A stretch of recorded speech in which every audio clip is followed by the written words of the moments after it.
বুলবুল বুলবুল কৃষক শক্তি বনুৱা সমনীয়া আগবাঢ়ি যাওঁ বল। অসমীয়া সংস্কৃতি ভাষা সাহিত্যৰ জটিল সংশিক্ষণত প্ৰকৃতিয়ে সমাজ জীৱনক উদ্বুদ্ধ কৰিবৰ বাবে এটি দীপ্ত সূৰুজৰ সৃষ্টি কৰিছিল, যাৰ নাম আছিল কলাগুৰু বিষ্ণুপ্ৰসাদ ৰাভা। মোৰ কবিতাৰ ছন্দ লাগি স্পন্দন তোৰ তথা বিপ্লৱী সত্তা কমৰেড বিষ্ণুপ্ৰসাদ ৰাভাক আমি শ্ৰদ্ধাৰে সুঁৱৰিব বিচাৰিছোঁ। উতি যাৰো পালিনা অত্যন্ত ভাগি পৰিছিল বিষ্ণুপ্ৰসাদ ৰাভা, অনাই বনাই ঘূৰি ফুৰিছিল। সেই সময়ছোৱাত তেওঁৰ কলমেৰে বহু সৃষ্টি হৈছিল। তাৰ অন্যতম সৃষ্টি আছিল পৰজনমৰ শুভ লগনত।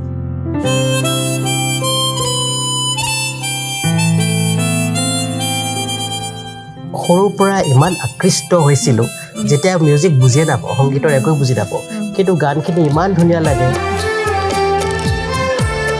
অভিনিশা ৮ বজাত কেৱল আসাম টকছত।